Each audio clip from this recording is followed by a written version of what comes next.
Bienvenidos a este nuevo vídeo de VirTV. Estamos aquí en el stand de hielo y bueno, tengo a mi lado a dos autores magníficos. Frank, hello, how are you? Hello, fine, very good. Y también a Grégoire, how are you? Hello, fine, and thanks, thank you. Bueno, estos dos autores son los artífices principales de 8-Bit Box, esta consola de tablero, the first generation console of board gaming console. That's a concept, isn't it? Exactly. Okay. Can you tell me more about it? So exactly, so it's a board game console, so it's a board game, not a console. And you can play many type of game with it. So you have small games and packs that you can have. In this one, for the moment, we have 3 games. And basically what you will find in the console, the main component is this pad. You know, you have 6 pads in the box. And with this pad, you will be able to play many games. And we'll talk later about the 3 games. But you have the pad, you have some components that are common to all the games, to all the system. And then the idea is really to get back to the 80s, 90s with the old gaming world, to find ideas, to find themes, and to translate them into a board game. And this is basically what 8-Bit Box is. So you have pixels as well, isn't the little cubes for me are The pixels. cubes that can be used as pixels and so. Great. And how you came with this concept? When you first began to think about it? Yeah, it was a bit strange because at the beginning we were working on a bicycle game, cycling game, and in this game we were doing some programmation. So you had to choose an action with programmation. And one day we say, oh, maybe we can use a gamepad to do that. And then it all starts from there. And the bicycle game is over now, it's forgotten. And then we say, okay, but with this gamepad, we can do a lot. And then on the pad you have 3 wheels, one with arrows, one with buttons, and the last one with numbers. And with these 3 informations, we can do a lot. And then we started with the first game, the second one, and so on. Okay, which was the first one?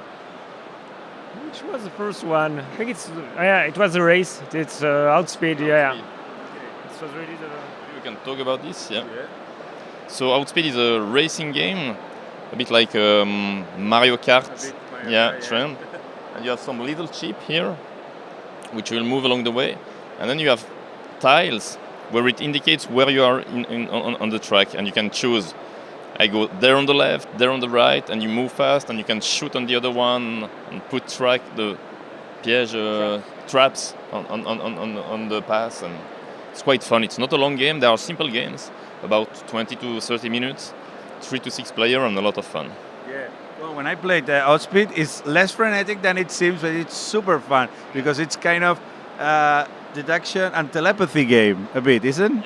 Yeah, so you have some tiles where you earn points depending on the choice of the other. So you have this kind of thinking of, I know that he will know that I will play that, and so it generates a bit of guessing about the others, indeed. So the idea of creating something that it's connected in all the games, but you need a cartridge, I don't know, for playing this game, when it came? Really, the gamepad allows us to. These 3 games are using programmation, but we have other ideas using the gamepad not only for programmation. So the common tool and the universe, this retro gaming gives us a lot of opportunities and options. Yep. You have to try to take it into the end. The pad is quite fun, it's quite heavy, it's nice. Yeah. But as soon as you take this, you want to play video games. So for us, it was quite direct that as soon as we have this in our hands, we say, okay, let's do a Pac-Man, let's do this, let's do that, let's do a dungeon thing, let's do fighting games, and so on and so on. And then you don't need to charge it; it's always on. Yeah. And that's a big. It's a green console, eco-friendly. I think one of the first things that come in mind when you play 8-Bit Box is how many things can be done with so little items. Yeah. So we have these 3 games, and there are much more games to come, but not only by us. There are other game designers that I think the next one will come out in February, and this one is not from us. So it's really a system now, and you can do a lot, I guess. The size of the reservoir where we can build is really big, because yes, we do not have a lot of components, but the pad is quite versatile. There's 3 wheels, 3 different ways of using it, so you can use it for programmation, which is the case for these games, for the third 3 games. But for the next one, it won't be only about programmation, but other way of using the pad to remember things, to do different things. So I think it's very large, and moreover, the themes are almost not infinite, but it's really going back to these old games, video games. You have a lot of ideas coming from there, and so it's quite quiet, I think. If we speak about Pixoid, we can see that it's really different. So in this one, you can play to 4 people. One player is playing Pixoid, and the other one the ghost. And the ghosts are trying to catch up Pixoid. And for this one, you use the arrow, and you basically indicate in which direction you move. And really, the idea is to catch Pixoid as fast as possible. It's a bit simpler than the other one, but it's quite. Also, the ghosts cannot speak together. So there is a kind of, I think he's going into this direction, then I need to go there, and blah, blah, blah, and everybody is. It's a kind of mini letters from Whitechapel. A bit Need a movement. more simpler, but It's a great game. And also, well, this is a tribute to Pac-Man, and we have tribute for the typical game on NES and summer games, or I don't many names, track and field, summer games. Decathlon RCA. Decathlon, yeah. Yes, you heard it. Okay. Yeah, so this is really that. This is something we'd like to play also, some sort of sport video games. And then it was, I think quite straightforward to try to translate it into a board game. And so on this one, basically, it's a team play. So you play one team against another, either 2 against 2 or 3 against 3. And each you manage one athlete. And then each trials you will make, you will earn medals. And of course, the team with the most medals at the end win. But each trial is very different. Either you play together within the team, or alone, or against the other. And so it brings a lot of ambience around the table, and works very well, and translate a bit what we have with the pad, trying to run as fast as possible. And of course, you can also try to dope yourself. But if the other teams find out, then you're at risk, and you may lose the medals. Super fun. Well, I also love the art of all the product, all the production. It's amazing. This one, Jib, this is the illustrator. He did an amazing job. So he's on the 3 games and on the system. So we're really happy with that. It's really cool. A real combination of the work of Jib, which has done the illustration, and also the guy at Yellow that has bring some ideas in terms of how to present the console, and really the systems that we had in mind. They really push it quite far, and I think it works. It makes the job. And what has been the reception so far? So far, we are very happy. I think it's very positive. People are really looking at it. There are many people also a bit outside from the pure board games that are looking at this thing a bit weird, but with interest. So this is something that we are very keen on, because the games are not simple, but it's really family type of games. Easy one, and so no, you are very happy that you can bring some other people to the board game. Yeah, I think there are lots of core gamers here in Essen, so maybe that's the people that are not immediately interested by this type of game, but at the end they are playing a lot, and it's a simpler, but then you have some game in it, and I think they do enjoy.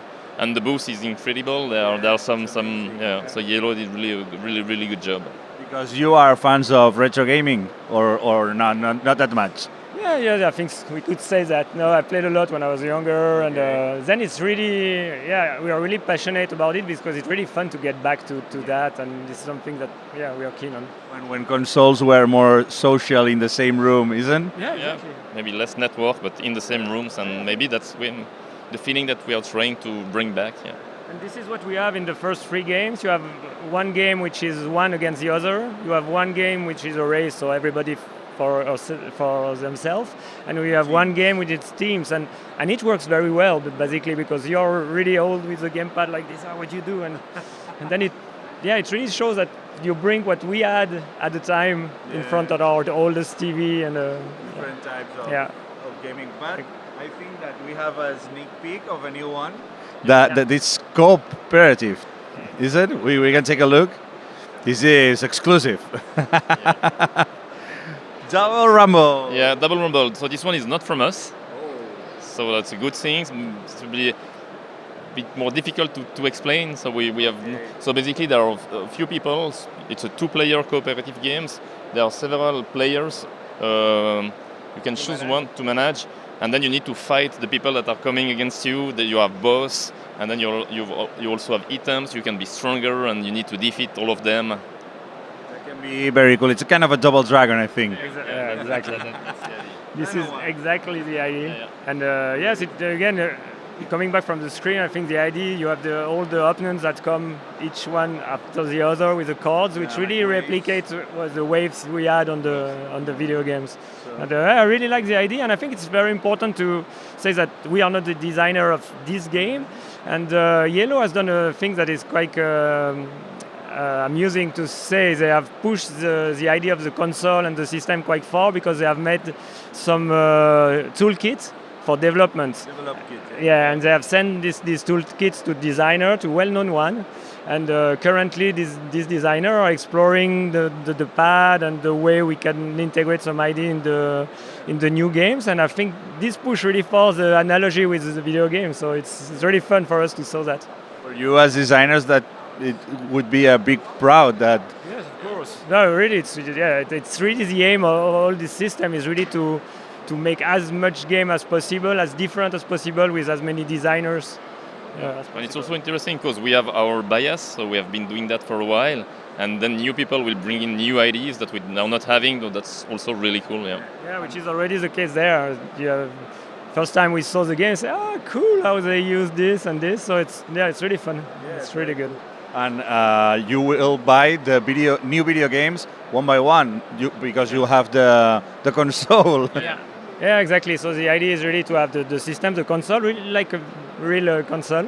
And then Yellow is planning to go out with 2 to 3 games per year. Okay. And so basically you will be able to buy each game by piece, the one that you are most interested in, and that's it. We don't know the price exactly, that's more a question for Yellow, but then it's cheaper because you have all the big material in the console, and then it's the cartridge and so on. Yeah. And you have more ideas for new games to come? Yes, of course. Yes, a bit. So, no, we are working on a few ideas. There's something linked to dungeon crawling we are working on, which should be quite fun. And also going to some more, not oldest games, but some funny games we had at the time with very small, like a Paperboy or whatever we could try to adapt. So this we are working on, and we'll see what come out. Also a famous fighting game, which I don't know if we are allowed to talk about it, but yeah, that's exactly, one against one and bam, bam, bam, and yeah. I hope 8-bit Box will bring a great future for you. Congratulations for your game, because it's amazing. So thanks you for the interview, and have a great fair. Yeah, thank you. Bye. Bye. Bye.